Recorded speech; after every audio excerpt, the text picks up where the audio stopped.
Salam, salut, bienvenue dans ce deuxième épisode du Terrier du Web3. Moi, c'est Fadi et aujourd'hui, on va parler d'un mot que tu entends souvent quand on parle du crypto, le wallet. Mais alors, c'est quoi exactement un wallet et pourquoi tout le monde insiste autant pour que tu le sécurises? Alors, un wallet, c'est un peu comme un sac numérique personnel, si je peux dire ça comme ça. Littéralement, wallet, ça veut dire portefeuille en anglais. Mais ici, on ne parle pas d'un portefeuille en cuir avec tes billets dedans.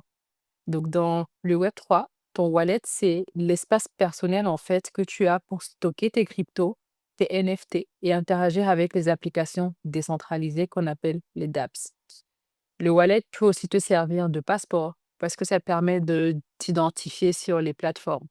Donc, tu peux voir le wallet comme un sac magique en gros. Donc, tu y mets de l'argent numérique comme de l'ETH, du BTC, donc Bitcoin. Tu y ranges tes objets numériques comme tes NFT et tu t'en sers pour signer, pour payer, accéder à plein de choses dans l'univers Web3. Bon, maintenant tu me diras, ok, concrètement, comment ça marche parce que c'est beaucoup de choses en même temps. Tu as raison. Mais principalement, le wallet est composé de deux choses. Une clé publique, comme ton IBAN en fait, ou une adresse mail que tu peux partager. Et une clé privée, comme le code de ton coffre-fort que tu ne dois jamais partager. C'est cette clé privée qui te donne en fait le pouvoir. En gros, elle prouve que c'est toi le ou la propriétaire de ce qu'il y a dans ton wallet. Si tu la perds, c'est comme si tu as perdu la clé de chez toi en vrai. Ou au pire, si quelqu'un te la vole, en fait, la personne peut tout te prendre, littéralement. Ce qui m'emmène à la notion de sécurité. Tu vois, dans le Web3, il n'y a pas de mot de passe oublié, en vrai, ni de service client magique.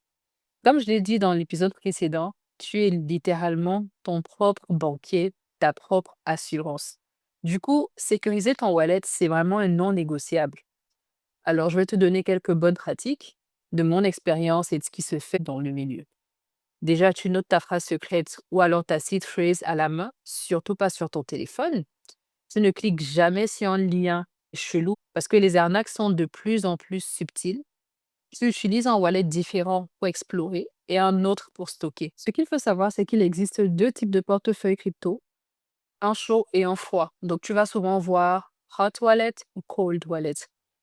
Ce qu'il faut retenir ici, c'est que la principale différence, c'est la connectivité Internet. Donc, les portefeuilles chauds restent connectés à Internet, rendent les transactions rapides, mais exposent à des cybermenaces. Les portefeuilles froids, eux, ils sont tenus hors ligne et ils offrent une sécurité plus forte, mais nécessitent quand même des étapes supplémentaires pour accéder à tes fonds. Donc, si tu fais le travail de séparer ton cold wallet de ton hot wallet, tu gardes ton hot wallet pour explorer, parce que c'est celui auquel tu as accès le plus facilement. Et le deuxième, donc ton cold wallet, tu le maintiens juste pour stocker ce que tu veux garder longtemps. Tes investissements, tes NFT à valeur, etc. Maintenant, tu me diras, oui, mais si j'oublie ma clé, qu'est-ce qui se passe? Très bonne question. C'est un peu le stress au début et c'est pour ça que je dis souvent, commence par de petites sommes, apprends doucement. Je me souviens quand moi j'ai commencé, c'était avec le wallet de MetaMask. Tu télécharges l'application et on te demande un mot de passe. Donc j'avais un mot de passe pour l'application sur mon téléphone, j'avais un mot de passe pour l'application sur mon navigateur et à un moment, en fait, j'ai oublié ce que j'avais mis comme mot de passe. Or, pour accéder en fait à ce wallet-là, bah, il te faut ton mot de passe. Bon, j'ai fini par trouver le mot de passe en question et à partir de là, en fait, bah, j'ai appris que tu ne dois pas perdre ce mot de passe. Et l'idéal, c'est de garder ta clé hors ligne dans plusieurs endroits, à l'abri du feu, de l'eau et des curieux. Parce qu'une fois que les gens savent que tu es dans la crypto, ils ont cette hypothèse comme quoi tu es Crésus et que tu as, voilà, je sais pas moi, 10 bitcoins dans ton wallet. Pour information, aujourd'hui, pendant qu'on se parle, je pense que la valeur du bitcoin doit être à 95 000 $ à peu près. Donc, imagine si tu as 10 bitcoins. Pour une question de sécurité, ce serait bien de déjà être discret sur tes avoirs crypto, parce que les gens peuvent se dire que voilà, tu as beaucoup d'argent et tu peux te mettre à risque. Oui, bon, on dirait qu'on est un peu dans un film d'espionnage, mais c'est ça, être souverain sur ses biens numériques. Avoir un portefeuille crypto, c'est vraiment beaucoup de responsabilités. Et si je peux résumer ce que je viens de dire en quelques mots, c'est que ton wallet, c'est un peu comme ton petit sac numérique qui te permet de naviguer dans le Web3, un peu comme Dora et son sac à dos. Il contient ton argent, tes objets numériques et te permet d'interagir avec le monde décentralisé.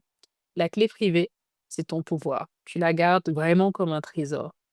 Et le plus important, la sécurité, ce n'est pas un détail, c'est vraiment la base. Merci d'avoir écouté cet épisode. Si tu as trouvé ça utile, envoie-le à quelqu'un qui veut commencer dans le Web3 mais n'ose pas encore. Samedi prochain, on attaque un sujet intéressant.